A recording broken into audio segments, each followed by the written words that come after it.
Yo, it's Power 106.5 Speak Life TV. It's your boy Pastor Leon Purley, aka DJ Civil Rights. All the way from Atlanta, Georgia, man. We're gonna bring on our next guest.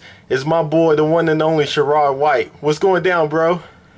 Hey, what's going on, Civil Rights? How you doing, bro? Oh man, I'm doing well, man. Doing really good, bro. So, with no further ado, man, the first question I always like to ask all of my guests who come on is tell the world about how did Sherrod White come to know Christ. Talk about the salvation story. Okay. I would definitely do that. You want the long version? You want the edited version? With the short version? What version do you? Man, whatever you got for the people, man, just share. You're at home. Cool. Okay, so cool. Basically, growing up, man, I grew up in a household. I bounced back and forth between my mom and dad. And so I grew up with my dad, grew up going to church, knowing about Christ, knowing about the gospel, knowing about the Bible, knowing about how church is supposed to be and look, etc., etc. So I did that growing up, but I didn't necessarily have a relationship with Christ. You know, I had, like, I guess you could say the American cliche, hey, I thought I was a Christian type story. But I didn't have a relationship with Christ. I didn't know that, you know, I needed a Savior. I didn't know that I needed saving from sin, saving from myself. And so I just grew up. Once I graduated high school, joined the military, and then from there, I ended up in South Georgia. Ended up going to Iraq twice. And so from there, my second tour in Iraq, I kind of see the Lord just sort of working on my heart.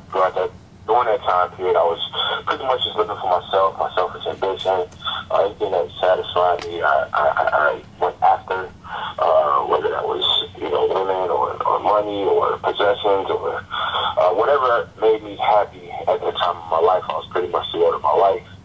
And so when I was in Iraq, I could just feel like the Lord was working on me. Like, you know, I just sort of just started making things up on my mind. Like, man, I get back from Iraq. I'm not going to go to the club anymore. I'm not going to drink anymore. I'm not going to smoke anymore. I could just sort of feel like the Lord working on my heart then. But I didn't totally commit and say, hey, I need to be saved. But I could feel the Lord, you know, just working on my heart then. So got back from Iraq in the U.S. And from there, I went to hang out with a friend of mine, well, guy I thought was my friend, rather, that I met in Iraq. And the first couple of days that we got back, they do these things where you sort of just, you do little seminars when you come back from overseas as a soldier. So you do like a half a day. They do it for like 2 weeks. They call it reintegration. Okay. You pretty much do that to kind of get reintegrated back to, you know, the everyday lifestyles living in the U.S. And so every day we would go through this reintegration training, and I would see this guy. He'd be like, man, like, he's like, yo, bro, I got some weed. Let's go smoke weed. And I would always tell him every day, I'd be like, nah, bro, I'm not trying to do that. So one day I just got tired of him asking me that, and so I agreed to ride with him and smoke weed. And so you know, after our training that day, I met up with him at his hotel room, and we proceeded to smoke weed. And so we're riding around the town we were staying in at the time, and we're just riding around town smoking weed. And so got back to his hotel, dropped him off at his hotel. I took him in my car, and I proceeded to get to where I was going. And once I reached my destination, I remember feeling, I started feeling weird. It was a weird feeling. It wasn't like the usual high that I always experienced from smoking weed. And so I could just remember feeling myself like feeling like I was about to pass out. And so from there, I just started to panic. And so I was like, man, I need to get out the car, because I was inside the car sitting down in the parking lot at this time. Man. So I got out of the car because I felt like I was passing out. I was like, man, maybe I just need to just step outside, get some fresh air, just kind of, you know, get my mind right. And so once I did that, I stepped outside. I can remember stepping outside the car. The moment that I stepped outside the car, I just felt like this weird energy. Yeah, that's the word I use for lack of better words. Like this jolt through my body. And then from there, my heart started speeding up. I felt like I couldn't breathe. And I'm trying to process, like, what's going on. Because I'm like, man, this isn't like, I know this isn't like a quote-unquote normal high. And so then, as I began to feel like I couldn't breathe anymore, shortness of breath, like I was about to pass out, the only thought that rang through my head was like, hey, you might be dying. Man. And so, I just heard that as clear as day. And so then from there, the more that I couldn't breathe, the more that I felt like I was going to pass out, my heart started speeding up. And so then from there, I end up in a gas station parking lot. And I'm in the parking lot. And this episode of me, my heart just speeding crazily through the roof. Feel like I can't breathe, feel like I'm about to pass out. This episode lasted for like over an hour. And so I can remember being in the parking lot, and I just cried out to the Lord. I was like, Lord, if you save me from this, I would do whatever you want me to do. At that moment, I kind of just knew, like, man, if I died, I would go to hell. I would be separated from God. And so then I just cried out to him, and that was my conversion story, Wow. salvation story. When I like truly realized, like, hey, I need to be saved from my sin, and so that was that moment. And then from there, the Lord has kept me ever since then. So, Man, bro, that's a huge testimony, man. Like, I've known you for years, but I didn't know it went down like that, Sherrod. Yeah, it was crazy. And I know I kind of gave like the short story. Because it's a very long story, but I gave the short story, and it might not sound as traumatic, for lack of better words. Yeah. But the experience, it was a very, very traumatic experience. And I'm very thankful that the Lord would use that measure to get my attention and to open my eyes and say, hey, like, I need to be saved. So, yeah. Absolutely. Thank you for the experience. For sure, man. So when did you, after you got saved, when did God give you the unction and the calling to say, hey, let's do some music? Well, prior to that, I had been doing music. I started, I guess you could say, professionally doing music, not as an artist, like in 2004. Okay. I came into wanting to do music just as a producer, just as a songwriter, engineer. I just wanted to be the background guy. I wanted to be like, who was it at the time? Maybe somebody that was like, like Puff Daddy or Dave Dash. Guys who were like behind the scenes. Like, people in the industry knew who they were, but they didn't have to rap to be in front of the camera, stuff like that. So that was like my ambition. My ambition was that I want to get in the music business, and this is what I want to do. I don't want to rap. I just want to be behind the scenes. So in 2004, I kind of got my introduction to the music business as an engineer, producer, locally in southeast Georgia, where I was at during the time, my military time. And so I began working with like local guys in that area, just producing and engineering, things of that nature. And so I did that for a couple years, and then once I got saved, I just sort of stopped doing music.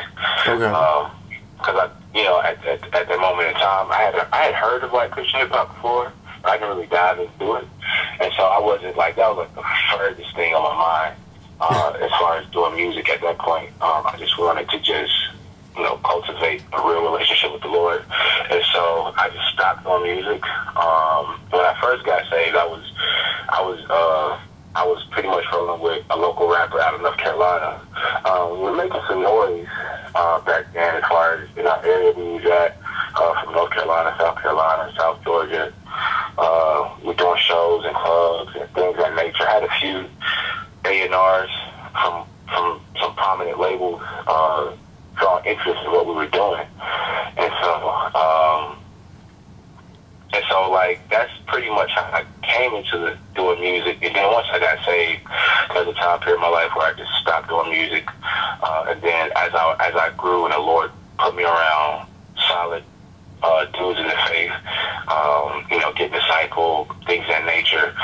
cultivating a real relationship with the Lord.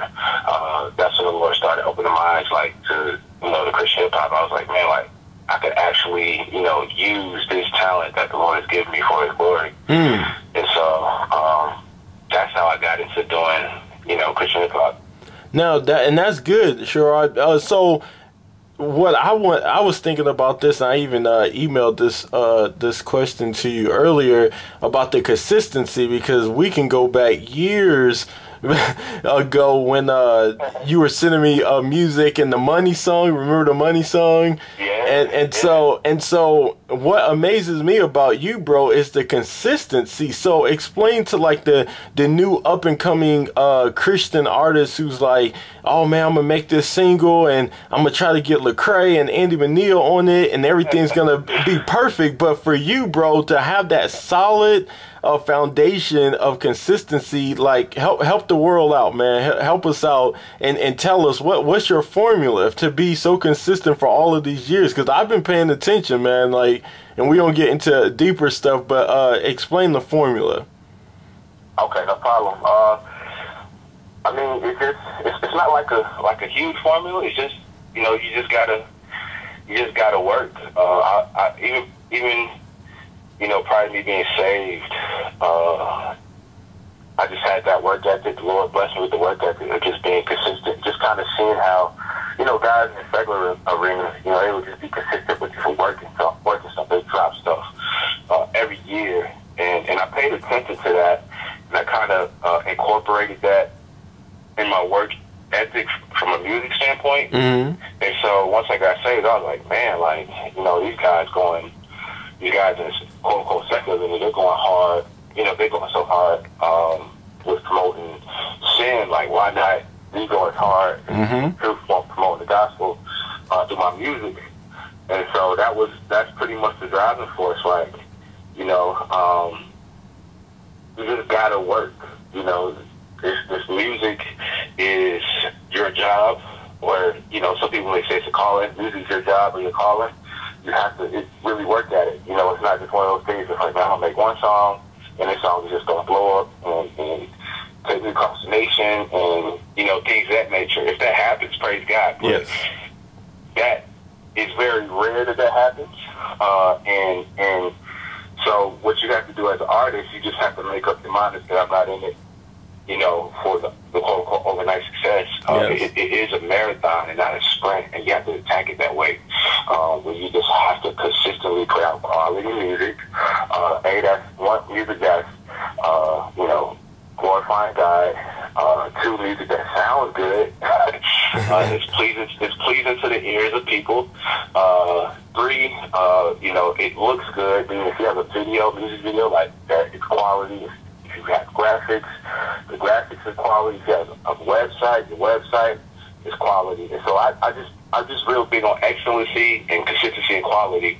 And those are things that I try to put out whenever I do my music. And then, you know, just taking an approach like, hey, like, music is just an extension of my life of worship. So if I want to do this as an act of worship to God, like, let me not only be consistently doing it, but let me give Him my best. yes. And so that's the approach that I try to take. And some advice I can give to, you know, up-and-coming artists, like, you know, don't do music to try to get into the circles of, you know, guys like Lecrae or Andy or, you know, other guys that's been in the game for a while. Like, just do music because, one, you ultimately feel like this is what the Lord is calling me to do. And then, two, like, you have a genuine concern with people and say, hey, I want to reach people using this talent that the Lord has given me. And then, you know, let God take care of, you know, the rest. Amen. That's been the formula, bro. Yeah, that's good, bro. That's solid, man. That's real good. So with that being said, the follow-up question would be, obviously, you've been making, you know, more music. You have the new video out called Moments, featuring the Grammy Award-winning Crystal Nicole, who's written for and helped Lecrae and Beyonce and many others. So tell us, what was the message behind the song, the new single Moments? What did you want people to take away from that after they heard the song and they're like, okay, I see what Sherrod's doing. So what was your message and what inspired that song when you were in the studio?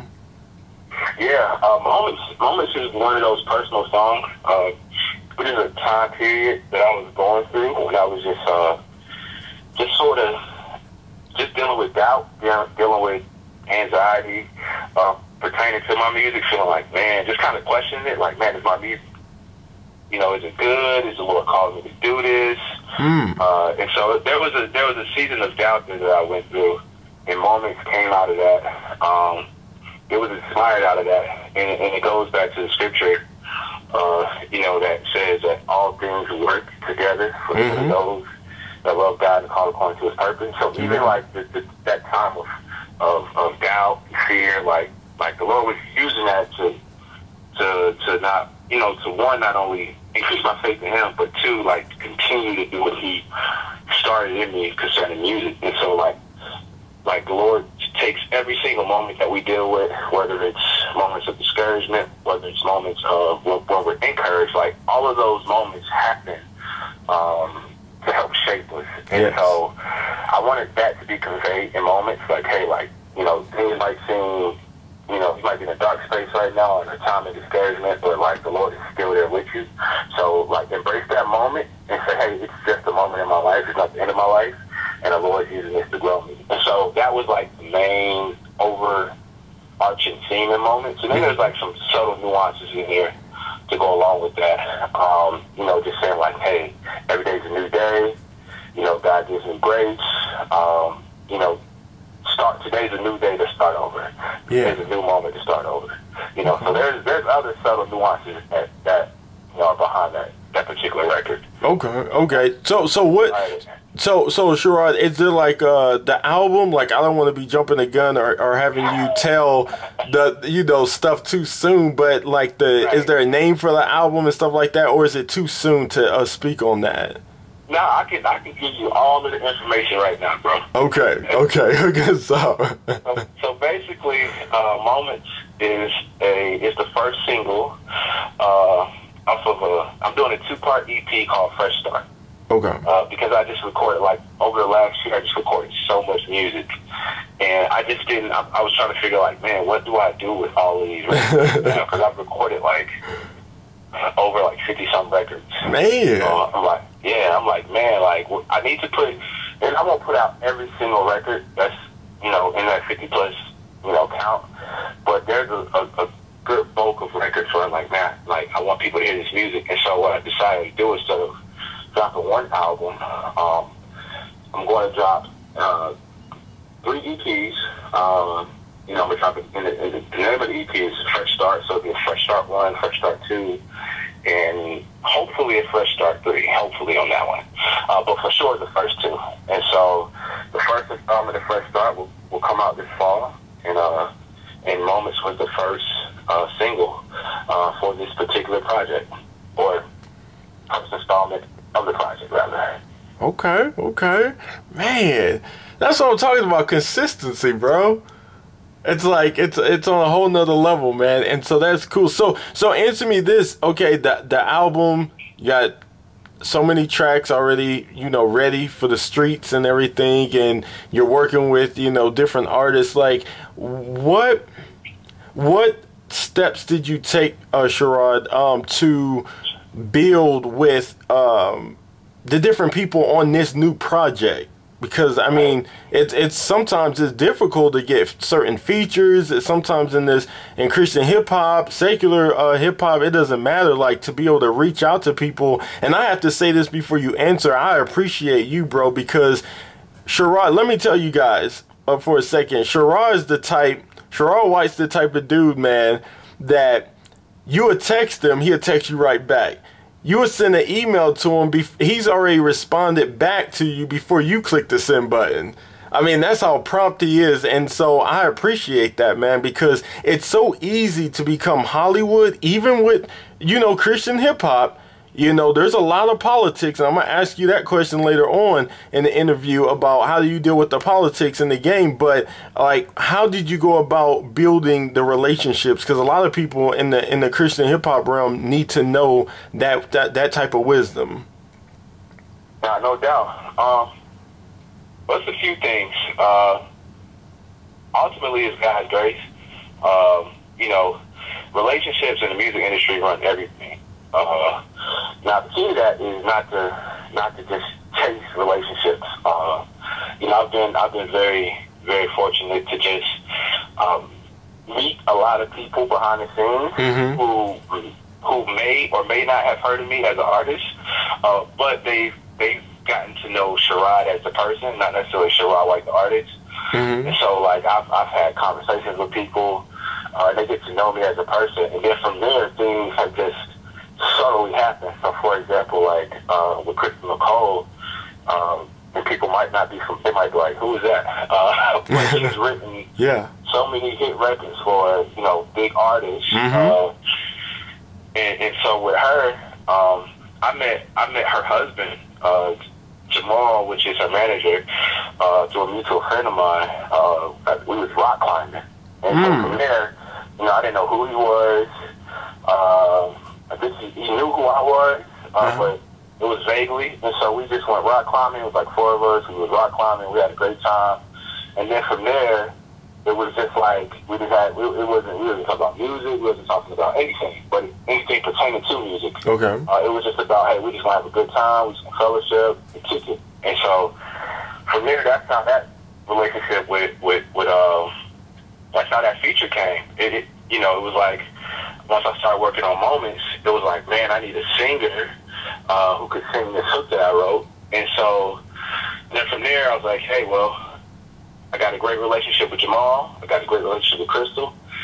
Let me hit them up and see if they'd be willing to do this particular record. And then they heard the demo of the record, and they jumped all on it. And so, like, and I'm just using that as an example. That's pretty much,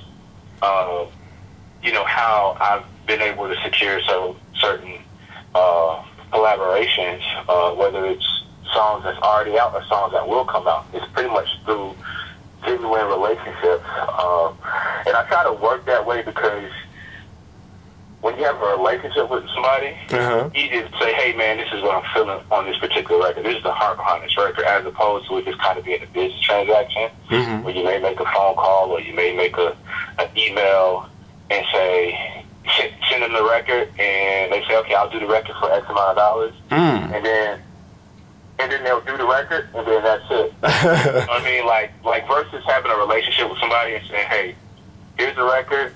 I'll still pay you if need be. Don't get me wrong with that. Like, business will be handled, but like it just makes things so much easier because they understand the heart and the nature of the song. Yes. And so that's pretty much how I've been fortunate to have certain relationships. People would know the content of my character, not based on my music, but just based on who I am. So whether that's just being in different environments where we don't even discuss music, but we just discuss life and family, and we just talk about life, and then music could come up at the very end, or it come up in another conversation or another setting,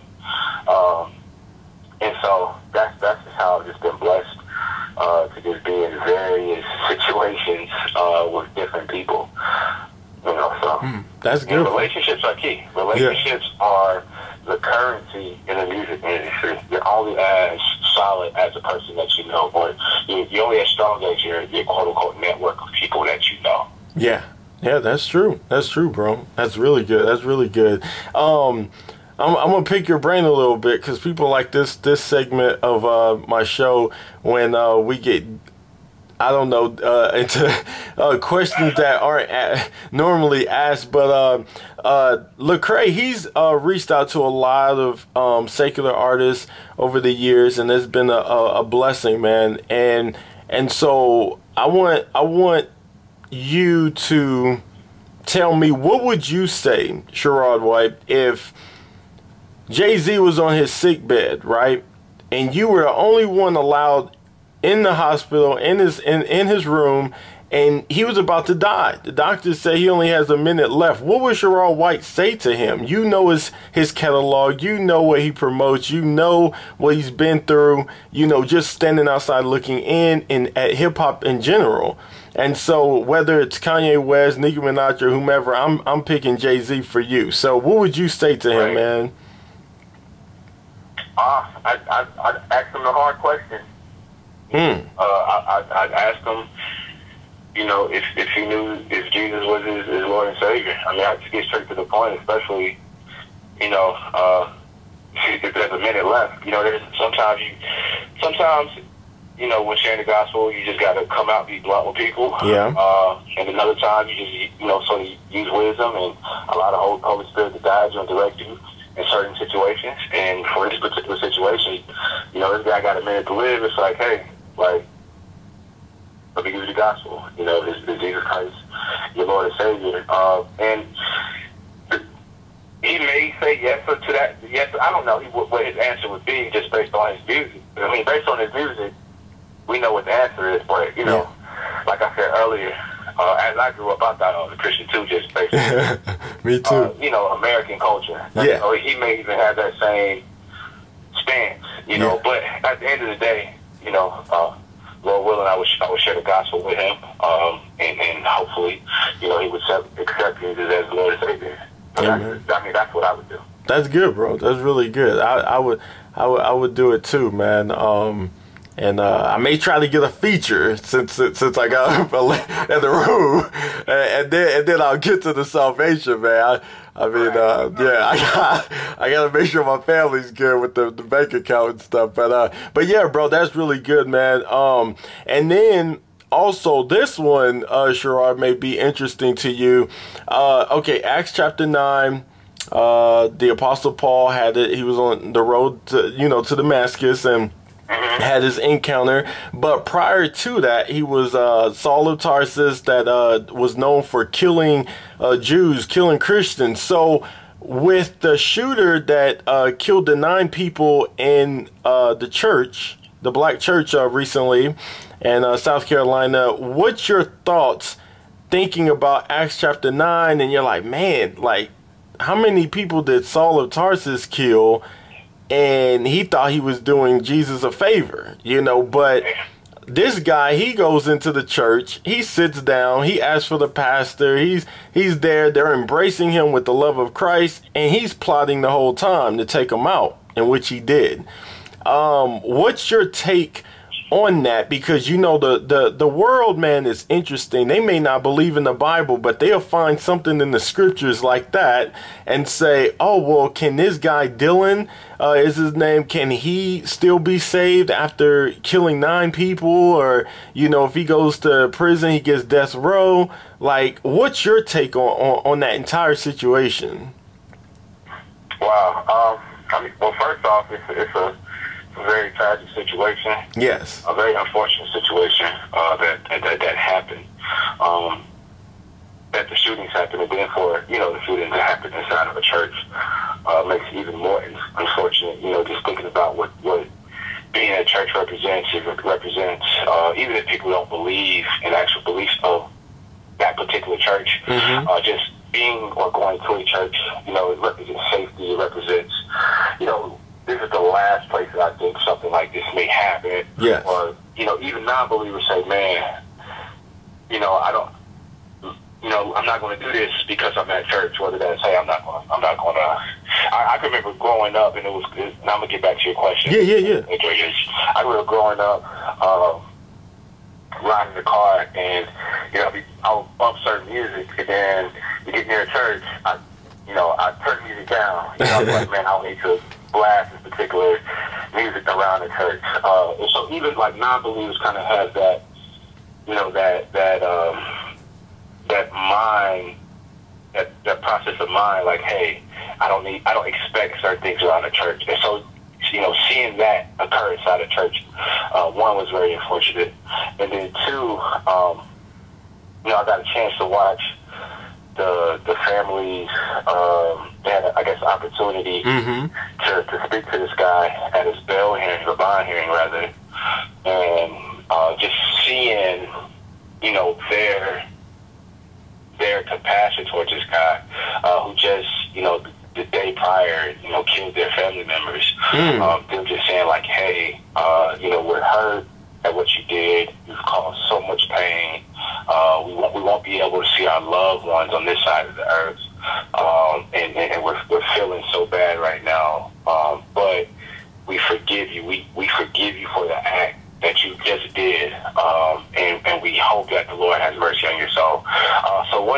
seeing their compassion for him, even in their time of grief, just speaks high volumes, for their affection of Christ, the love of the gospel, and just presenting that same demeanor towards him.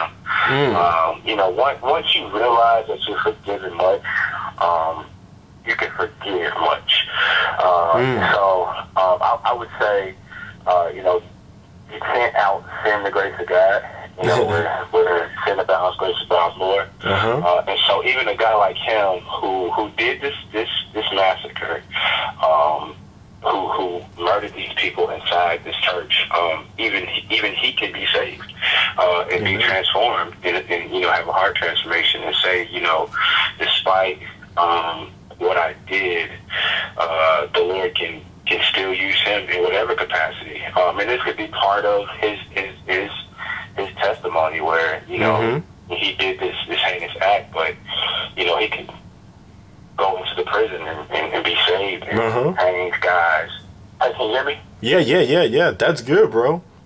And change guys in the prison system. So there's no telling like what can happen, or what blessing in disguise can come from this. Yeah. But to answer your question, he definitely can be saved. He definitely can be, reconciled back to God. Yeah. Despite what he just did. So. Yeah, that's good. I totally agree. That's what I've been sharing with people on the social media outlets and stuff, man, that like he still has the opportunity to join a prison ministry. And I know they're going to give him death row. That's just, common sense. But I just believe during that time, God's going to speak to him. I truly do believe that he could be delivered in his mind. And that's why people, need to understand how much we've been forgiven through Christ, because sin is sin, and seeing him, do that. He's no different than the guy who shot up the Batman premiere and many others. But man, I'm telling you, it's like on this side, it's a tragedy. On the other side, the angels are rejoicing. They're saying, like, the believers are in heaven, like they're in a better place. And so it's like now this guy has the opportunity if he would turn from his sins and repent. So, man, it's interesting, man. The power of Christ is powerful, Sherrod. Man. It is, I agree. Wow. Man, Power 106.5 Speak Life TV. Your boy DJ Sherrod White still hanging out with Sherrod White, man. You're in Atlanta, right? Yes, sir. Yeah, just making sure, man. Man, Atlanta. Hey, my wife and son, they're out there right now, man, on vacation. So, I want to give a big shout out to wifey and my son, and while I'm giving them a shout out, man, tell me, some tips on marriage, man, marriage life. As a believer, marriage life is a big thing. The unbelievers, they have their way of doing things, and I know I lived in the fornication realm for a while before coming to the realization of who Christ truly was. So give us some tips, man, on the marriage life as a believer, maybe some things that you've experienced that can help someone else. Yeah, most definitely. I guess from the outset, or the viewpoint of marriage, like you said, a lot of unbelievers, especially in the urban community, guys where we're taught like, hey, don't get married. If you get married, you'll be locked down. You'll be missing out on so many other women out here. Why? You shouldn't get married. And that's been for several different reasons, whether it's, lack of seeing healthy marriages in the urban context, or just not even seeing none at all. And not knowing like, hey, what does this look like? And so, I was able to get married. I'm blessed to get married to, a woman that one loves the Lord, and then two, a woman I would consider my best friend. And so, knowing that marriage is just a sanctification process. It's a growing process. Every day is an opportunity to grow in marriage. Some days are good, some days aren't good. But at the end of the day, if the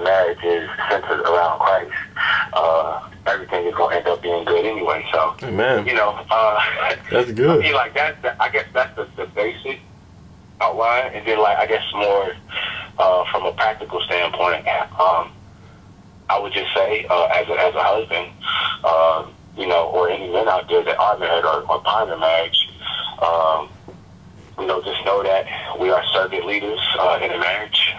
You know, when we have to spiritually lead our wives and our families, and then two, just knowing like I have to consider the interests of my wife above my own.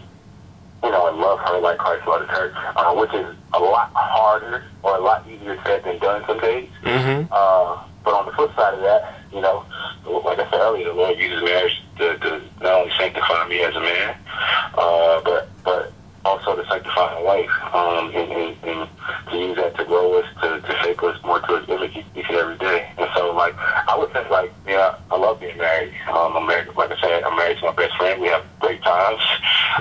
You know, I'm able to be who I am, and she's able to be who she is, and knowing, like, hey, we love each other unconditionally. You know, it's not based on, you know, superficial looks or you know, what kind of job I have or what kind of job she may have, or, you know, just superficial things that the world may esteem high or as a reason to stay married to somebody. And so marriage has been great for me, bro. And that's good, Sherrod. How many years, bro? Going on, well, it's 4. Okay. We celebrated our 4th anniversary. Congrats. Made it 27. Appreciate that, bro. For sure. Man, Sherrod White, man, doing it too big in the A. Man. They just started allowing people to fly straight from Tulsa to Atlanta, man. We just got that privilege. So I'm definitely, man, once I get make some major moves, man, because Atlanta is cool, man. I get a little nervous though, Sherrod, when I come to Atlanta to visit with my wife and you know, to see her mom and everything, because the city is so huge. There's so much to get involved in and so much stuff to do. And I just, man, I remember one time my wife, she was like, okay, Leon, you're going to get in and drive. And I'm downtown Atlanta. I don't know nothing about nothing. I see the stadiums and I don't know, bro. It made me nervous. And so how was it for you to adapt, man, just being in Atlanta itself? Because were you born there or were you born there, Sherrod? No, I wasn't. I actually, I'm born in Fayetteville, North Carolina.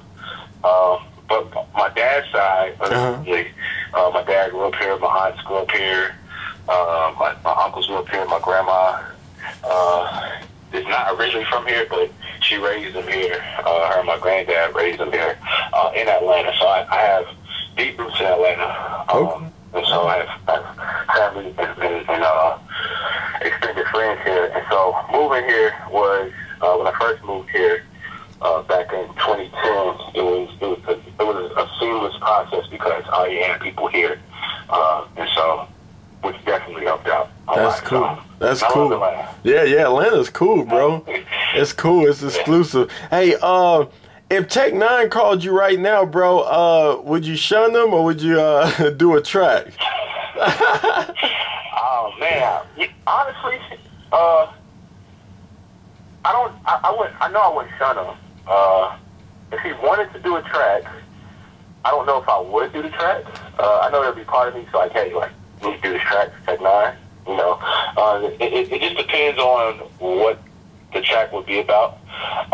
And then I guess but ahead of that, you know, I would want to just build with this guy. You know what I mean? Like I would want to just, you know, just know him as a person, and not pretty much like chase down or like, hey, like, all right, let's do this feature. But I would just want to just know who he is as a person, and then build from there. And if something musically were to happen, you know, I guess good. If it didn't, you know, good also, you know. But at the end of the day, I would want to just build with him as a person, and then see what happens from there.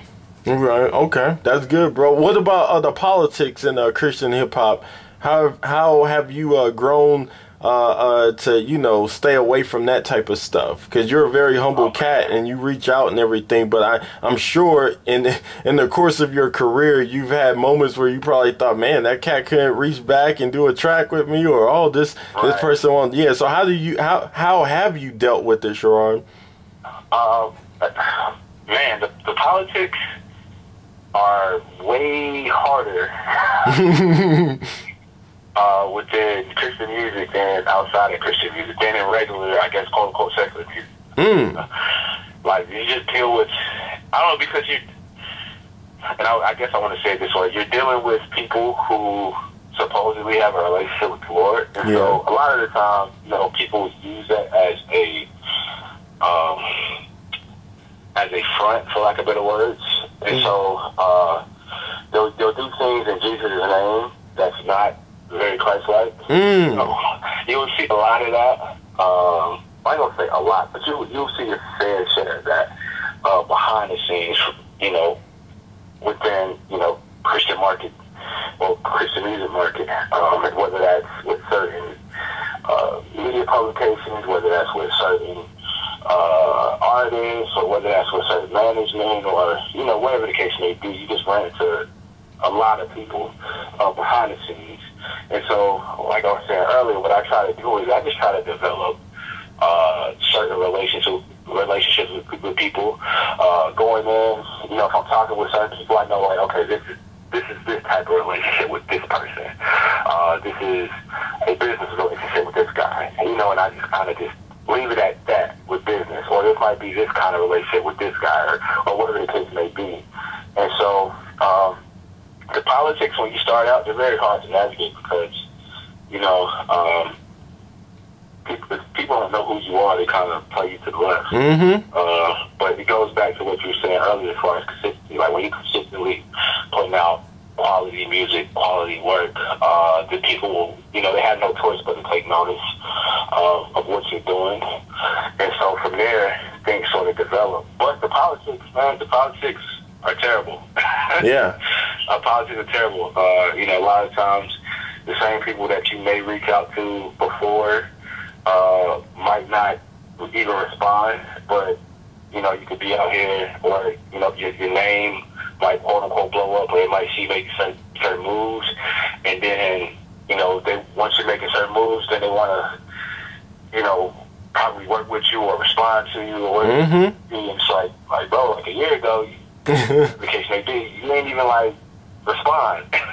Same. So you see a lot of that. You know, you see a lot of guys play to the left, and it could be for various reasons. It could be, you know, it could be bad timing, or it could be, you know, certain people have a lot going on, and then it could be for, like, well, you ain't really nobody, so I don't really have time to respond to you. It could be that too. So at the end of the day, you know, I just tell people to kind of, you know, just rock with people that rock with you. So, like, for example, like, if there's a DJ who's showing you love, who's supporting your music, like, build a relationship with that DJ.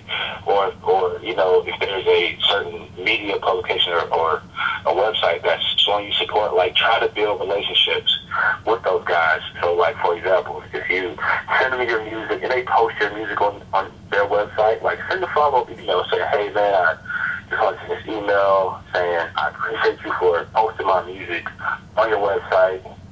Thanks for the support. You need something as small as that. Like, that'll go a long way. And so when then, you know, down the road, you know, you can help foster a relationship with people. And, you know, relationships are key. And so you just have to, sometimes you just got to go above and beyond what's expected to kind of, I guess, fight through the politics of that goes on within, you know, Christian music. Yeah, absolutely right, Sherrod White. You are right, man.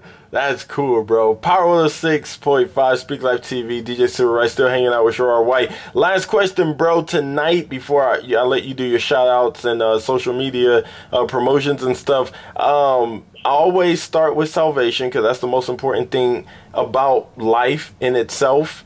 And I always like to end with the the second most important question is the legacy. What type of legacy does Sherrod White want to leave behind for his family, you know, representing Christ to the fullest? I mean, like, how do you want to be remembered when people show up at the funeral and they see the obituary? They're like, man, Sherrod White, man, that was the dude. So, like, how do you, like the steps that you're taking each and every day in your personal walk with the Lord, publicly, in secret behind closed doors with your wife, you know, future kids, all that good stuff? What type of legacy do you want to leave behind for the people? It's very simple, bro. I just want to be known as a guy that loves the Lord and a guy that loves people, and a guy that exhausted every ounce of his life here on earth to do those first two things, to love God and love people. And so that's I want to but I want to pass that same mindset along to my kids one day, and they pass it along to their kids. And so that's what I want to live a life that represents that.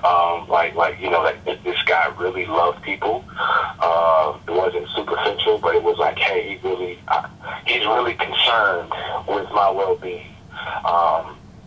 And so that's the legacy, man. Like I want people to remember Sherrod White for that, not for the music or not for, you know, things of that nature, but like, this guy really loved the Lord and he loved people. Genuinely love people, and I want that to be my legacy, and hopefully people can see that reflected in my day-to-day life. You know, when people encounter me, that they see those two things, like, man, this guy really loves the Lord and he loves people. And so that's the legacy I want to leave behind, bro. Very simple legacy. Good. That's perfect, bro. Impeccable. Sherrod White, everybody, go ahead and hook everyone up, man. Give your shout outs and your social media outlets so people can know how to get in touch with you, get the music, get all that good stuff. Yeah, most definitely, man. First off, I want to give you a shout out. You gave me a right, and I appreciate you, bro, for having me on your show. For sure. So, you know, we go way back, man. You've always supported my music. And our relationship is always going beyond the music. Yes. And so I just want to, you know, big up you, bro, for everything that you've done as far as showing love. And two, man, I just want to shout out everybody that's been rocking with me over the years. Shout out to the new people who've never heard of me, but, you know, that may be willing to, you know, give me a chance to check out my music. I just want to shout that out. Obviously, I want to shout out my wife, my beautiful wife. And I just want to shout out my squad back here in Atlanta, man. I got a good team of people behind me that help facilitate what I do musically. I have producers, I have close friends, and so I just want to shout those guys out. And people can connect with me on social media. I am Sherrod White everywhere. That's I am. Sherrod is spelled out Sherrod, White, like the color. I am Sherrod White. You can find me on Twitter, Facebook, Instagram, under that one name, or you can hit me up on my website, IamSherrodWhite.com, and I do respond. So yes, he does. Yes, he's running my stuff, and you're talking to like a robot or something like that. Like, it's actually me. So hit me up. I love to talk to the people. That's right, Sherrod, man. Thanks again, bro, for everything. God bless you in your career and all your future endeavors, bro. This has been Power 106.5 Speak Life TV. DJ Super Rice and Sherrod White. We are signing off. God bless.